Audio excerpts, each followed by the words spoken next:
안녕하세요. 저는 30대 중반의 주부입니다. 잠시 제 소개를 하자면 저는 20대 때 항공사 승무원으로 채용되어 7년을 근무했고 친구의 주선으로 지금의 남편을 만나 결혼을 했어요.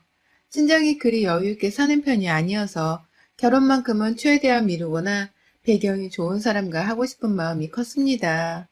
직업의 특성상 평생토록 오래 일을 할 수 없다는 걸 잘 알았는지라 좀 더 배우자 될 사람의 직업을 따져보려고 하는 경향이 있었죠. 그러던 중 잘 사는 집 아들이라며 남편을 소개해준 절친한 친구를 믿고 저희 남편을 만나봤고 외국계 회사에서 재직을 하며 평범한 직장인으로 살고 있었지만 태도가 여유 있어 보이고 밝아 보이는 남편에게 반해 결혼하게 되었네요. 따지고 보면 남편의 집안이 좋다길래 첫 호감을 가지고 한 결혼이었지만 정작 소개팅을 하고부터는 남편이 좋아서 남편 따라 곧장 결혼까지 갈 수 있었습니다. 결혼을 하고 나서 한동안은 제 일을 열심히 했어요. 당장 일을 그만둘 마음도 없었고 일을 다니며 받는 월급 중 일부를 저희 친정 부모님께 생활비로 쭉 드리고 싶었거든요. 저희 친정 부모님께 보내드릴 용돈을 남편한테 요구할 수는 없었으니까요. 그런데 이 사실을 남편에게 솔직하게 털어놓기도 했는데 애먼 시어머님이 자꾸 연락이 오셔서는 직장을 그만두라고 곡소리를 내며 외치곤 하셨습니다. 하늘을 나는 직업이 얼마나 여자 몸에 안 좋은 줄 아냐면서 꾸지람을 주기도 하셨고 낳지도 않은 아이 걱정을 하면서 애가 기형으로 태어날까 겁난다는 충격적인 말씀까지 내뱉으셨어요. 비행기 안에 방사능이 많다는 소리를 어디서 듣고 오셔서는 말이죠. 아예 틀린 말은 아니었기에 부정을 하진 않았지만 너무 지나친 오지랖이 힘들었습니다. 그런데 정작 저를 가장 힘들게 한 건 다름 아닌 제 남편이었죠. 옆에서 시어머님이 일을 그만두라며 주제넘는 소리를 하고 계셨음에도 불구하고 남편은 어머님께 반기를 드는 말 한마디를 하지 않더라고요. 오히려 엄마, 소리 지르면 혈압 올라. 작게 말해도 돼. 라며 자기 엄마 건강이나 따져대며 소근소근 할 말은 다 하라고 말을 했어요. 시어머님이 집으로 돌아가시고 나면 저한테 꼭 그렇게까지 해야 해? 그냥 엄마 앞에서 네 하면서 일을 그만두겠다고 말할 순 없어? 처가댁에 보낼 돈이 얼마나 필요한데 그거 내가 보내줄 테니까 가족들 걱정하게 하지 말고 일 당장 그만둬. 우리 애기도 만들어야지. 라면서 제게 한 번 더 쐐기를 박아줬습니다. 사실 결혼하고서 제가 일을 그만두지 않은 건 친정에 보낼 용돈만큼은 내 스스로 벌어다 드리고 싶었던 마음이 컸던 것도 있지만 결혼 생활이 지속되고 나서부터는 시댁 때문인 것도 있었습니다. 분명 친한 친구가 유복한 가정에서 자란 남편이라고 소개를 해줬지만 정작 시집을 와서 보니 집안이 그리 여유 있어 보이지가 않았던 겁니다. 연애 때는 본인도 자기 집안을 어필하고 싶은지 제법 비싼 시계에 차도 외제차를 끌고 와 저를 픽업해줬고 아버지가 주셨다면서 현금이 두둑히 든 지갑을 보여주기도 했어요. 물론 옆에서 제가 너무 놀라 입을 못 다무니 다시 보여줘? 라면서 장난치듯 말했던 거긴 하지만요. 아무튼 돈으로 힘들 일은 없겠다 싶었는데 결혼을 하고 나니 상당히 이상했습니다. 시댁을 가보면 집은 너무 허름한 주택 한 채였는데 그마저도 집주인이 아닌 건지 2층 한 채만을 사용하는 중이었고 아래층에는 다른 가족들이 살고 있었습니다. 사람을 옷차림새로 판단하면 안 되지만 우리 시부모님 입고 다니시는 모습은 절대로 부유한 사람들로 보이지가 않았었고요. 저희가 결혼을 가을 했는데 겨울 내내 시댁을 가면 집이 정말 얼음장처럼 차가웠습니다. 보일러를 아끼려고 틀지 않았다 하시는 시어머님 말씀에 내심 우리 남편이 부자가 아닐 수도 있겠다 싶었습니다. 이 결혼이 이상하다 싶던 그때 피임을 잘 하지 못한 바람에 임신을 하게 되었고 결국 저는 직장을 그만두게 되었어요.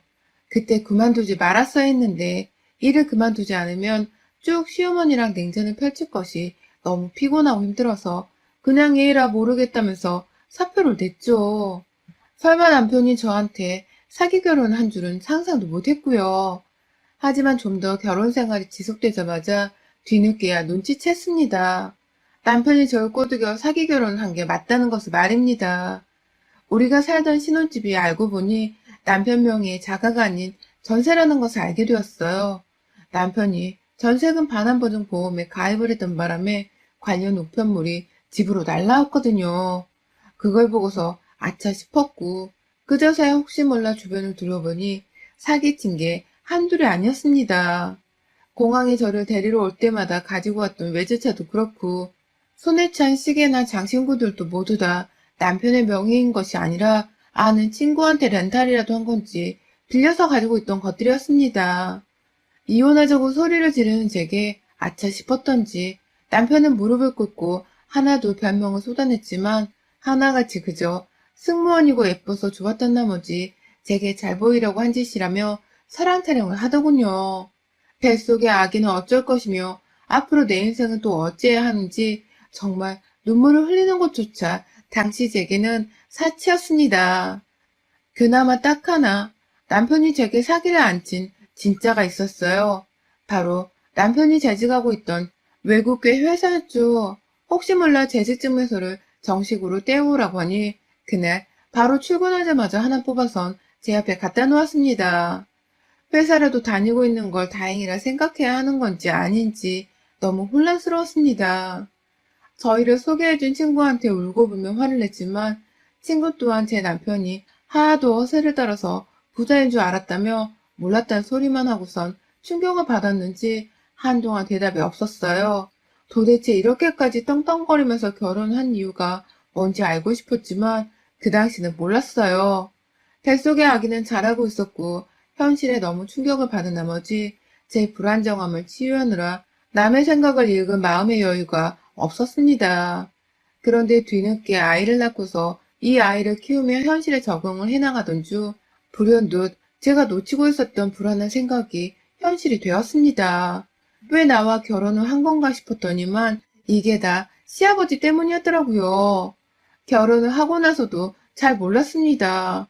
분명 멀쩡한 분이셨고 다만 제가 임신과 동시에 남편의 사기 행각을 알아버린 바람에 시부모님께 통 신경을 쓰고 살 수가 없어서 잘 찾아뵙지를 못했어요. 애를 낳고 나서도 제 건강이 걱정된다며 한동안 친정에 가 있기도 했었고요. 그러다 조금씩 명절이나 되어서야 겨우 시댁에 발을 붙여가면서 원수마냥 시댁을 대하고 살았는데 시아버지께 뇌출혈이 왔더라고요. 초기에 바로 병원으로 옮겨져 치료를 할 수 있었지만 그때부터 시아버지 고동이 불편해지기 시작하셨고 그걸로 저는 전세로 연장에 살고 있던 저희 집을 빼게 되면서 처음 알게 되었습니다. 아무도 말해주지 않아서 제가 먼저 시댁에 안부 인사를 연락하기 전까지는 모를 일이었어요. 그마저도 제가 시부모님과 살갑게 지내는 편은 아니었는지라 먼저 연락을 하지 않고 지냈어서 몰랐었고요.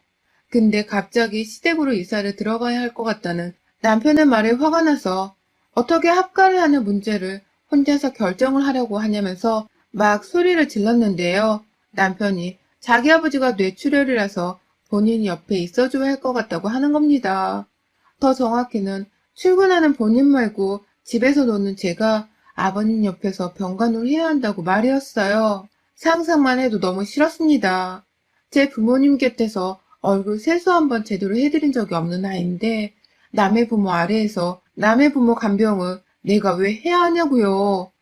가뜩이나 사기 결혼 당한 걸로 남편과의 신뢰는 바닥이었는데 나를 얼마나 우습게 알면 그런 부탁을 통보하듯 아무렇지 않게 하나 싶었어요. 평소 잔병이 많다는 것 정도는 알고 있었고 저 결혼하기 전에도 한 번 뇌출혈로 쓰러지신 적이 있었는데 그때도 잠시 오래도록 누워 있었다가 다시 일어나셨다고는 들었거든요. 그런데 결혼하고 애 낳고 나니 갑자기 한순간에 저보고 시부모님과 한 집에 살며 시아버지 간병을 하게 만드는 남편이 정말 원망스러웠어요. 하필 이맘때 시아버지가 보란듯이 다시 뇌출혈로 쓰러지신 것도 황당했지만 방도가 없었습니다. 시댁에 살기 싫다고 온 가족을 데리고는 저희 친정으로 갈 수도 없었으니까요. 그렇다고 제가 승무원하면 모아놓은 돈으로는 집 한 채 사기에도 택도 없었고요. 그래도 월세 정도는 구할 수 있을 것 같아서 남편에게 권유도 해봤지만 우리 나이에 애 데리고 좁은 월세방에서 어떻게 사냐며 돈 낭비라며 그냥 시댁에 가자고 끝까지 고집을 부렸습니다. 그러니 저도 울며 겨자 먹기로 시댁에 들어가게 되었어요. 하지만 시댁에 들어와서 보니 상황은 상상했던 것보다 더욱 심각했습니다. 남편이 너무 저를 나몰라라 하기 시작했기 때문인데요. 자기는 출근해서 돈 벌어와야 하는데 집안일에 신경 쓸 새가 어딨냐면서 아픈 자기 아버지 돌보는 것을 온전히 며느리인 저에게 떠맡겨 버렸습니다. 그렇게 건강한 아이를 낳기 위해서라도 몸 건강을 위해서라도 직장을 그만두라며 종용을 하던 시어머니는 정작 제가 일을 그만두고 전업주부가 되자 자기 남편 병간호를 하는 간병인 대하듯이 부려먹기 시작했습니다. 아침에 눈 뜨고 일어나자마자 가장 먼저 듣는 소리가 핸드폰 알람도 아닌 시어머니의 불호령 같은 목소리였어요. 며느라 좀 와봐라! 라면서 그 새벽부터 소리를 치며 안방에서 저를 부르는 바람에 처음엔 정말 놀래선 잠옷차림으로 시부모님 안방에 뛰어들어갔습니다. 애가 놀래 잠에서 깨서는 엄마를 찾으며 칭얼거리고 있어도 시어머님 외침에 놀라서 신경을 쓸 수가 없었고 옆에서 남편이 아우 깜짝이야 라면서 신경질을 부리는데도 어루만져 줄 여유가 없었어요. 그렇게 안방으로 뛰어들어가면 시어머니가 그러더라고요. 네 시아버지 오줌 쌌다. 닦아 얼른. 아, 이 양반은 뭘 처먹길래 냄새가 이렇게 지독해. 라고 말입니다. 시아버지는 기저귀를 착용하고 계셨지만 어른이시라 그런지 가끔 오물이 기저귀 밖으로 샌다고 하시더라고요. 아예 관리를 제대로 해주지 않아서 기저귀를 착용하지 않는 날도 있었고요. 그런데 시어머니는 자기 남편 오줌 한 번 닦아주는 게 그렇게 어려우셨나 보더군요. 본인은 냄새나고 더러워서 싫다는 것을 며느리인 저한테는 참 자연스럽게도 잘도 명령하며 시키셨습니다. 둘 다 서로 시아버지하고는 피 한 방울 안 섞인 남이긴 하지만 그래도 시어머니는 명색의 와이프셨는데도 자기 남편이 아파 누워있는데 그걸 정말 남보듯이 대했습니다.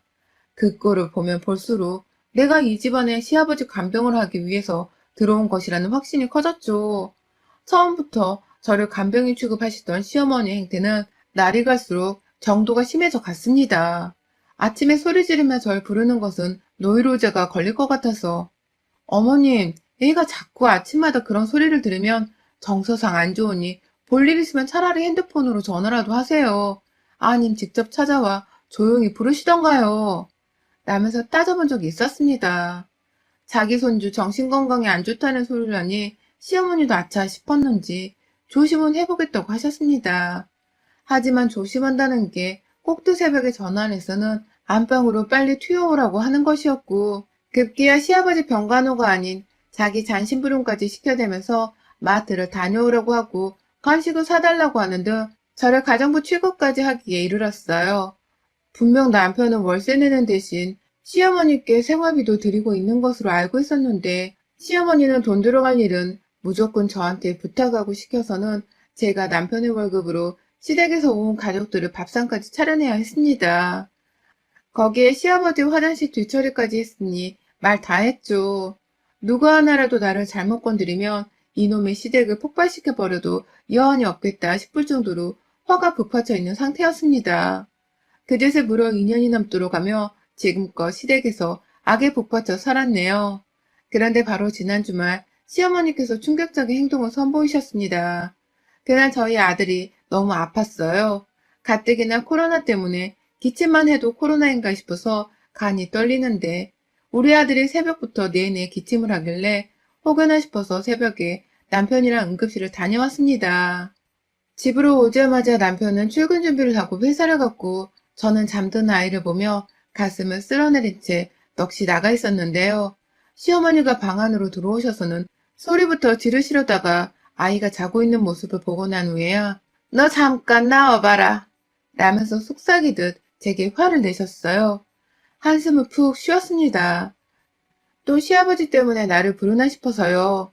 나가자마자 아이 때문에 새벽에 응급실을 다녀왔다고 그러니까 조금이라도 쉬면 안 되겠냐며 말씀을 드렸더니 시어머니가 그러시더라고요. 네 아들이 아픈 거지. 네가 아픈 건 아니잖아. 너 우리 집에 들어와 살면서 네 돈으로 생활비 한 번을 내고 있니? 그렇다고 네가 밖에 나가 도로 승무원이라도 할 수 있겠어? 애 낳고 몸도 늙어서 비행기는커녕 여행으로도 한 번은 못 가는 팔자잖니. 그런데 고작 네 시아버지 뒷바라지조차 제대로 해주지를 못하겠다는 거니? 라고 말이죠. 몸과 마음이 너무 힘든 상황에서 시어머님의 말씀은 너무 잔인했습니다. 결국 더 잔소리가 듣기 싫다면서 시어머니께 뭐 부탁하러 오신 거세요? 라며 고분고분 말을 했고 시어머니는 또 역시나 네 아버지 오줌 쌌다.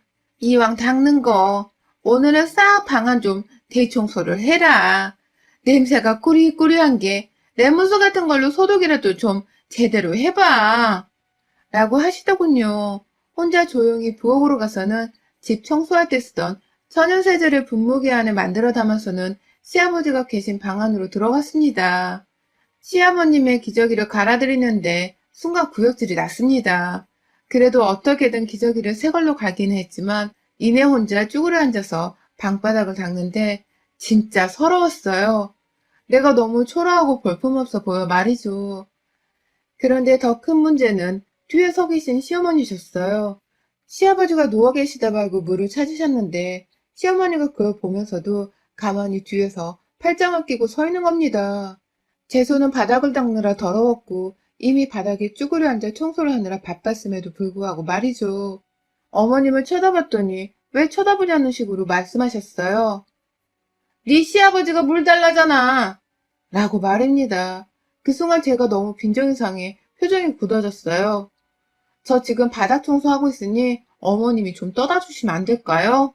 라고 대답을 해버렸습니다. 손에 든 걸레를 불끈 쥐고서는 순순히 말로 할 때 들으라는 식으로 시어머님의 얼굴을 빤히 쳐다본 채로 말이죠. 그러자 시어머님은 뭐? 야, 너 지금 뭐라고 했어? 너 지금 나한테 물 떠오라고 시킨 거야? 라면서 결국 제 귀가 찢어질 정도로 소리를 질러버리셨습니다. 그렇게 조용조용히 말 좀 해달라 부탁을 했음에도 지성질을 못 이겨서 며느리 저한테 화를 냈어요. 방 안에서는 아니나 다를까 겨우 약 먹고 잠들어 있던 제 아이가 놀래서 깨버렸는지 엄마를 찾는다고 막 울기 시작했고 제가 자리에서 일어났습니다. 얘가 우니까 빨리 달래줘야겠다 싶었거든요. 그런데 제 앞에서 시어머니가 막아쓰더라고요. 당장 자기 방부터 닦고 가라고 말이죠. 아이는 자기가 달랠 테니 저보고는 청소는 하라면서 도로 방 안으로 밀쳐냈습니다. 제 어깨를 치면서 말입니다. 그쯤 되니 저도 더 이상 참지 못하겠었어요. 저는 부처가 아닌데 나를 마치 돛 닦는 부처 마냥 너무 만만하게 보시는 듯한 시어머니의 버릇을 납작하게 고쳐줘야겠다 싶었죠. 이미 새벽에 응급실도 다녀온 터라 넋을 몇 번 놓았던 바람에 이성적인 판단 자체가 불가능했습니다. 손에 들고 있던 걸레를 쥐다가 순간 시어머니 얼굴에 내리 던져버렸어요. 못하겠다고, 못해먹겠다고 몇 번을 말해 알아들어요? 내 새끼 아파 병원 다녀온 며느리한테 네 남편 뒤치덕거리나 하라고 하는 게 사람이에요? 어머님 손으로 직접 간병하라고요. 라면서 시어머니를 끌고 와서는 누워 계시던 시아버지 앞에 무릎을 꿇렸습니다.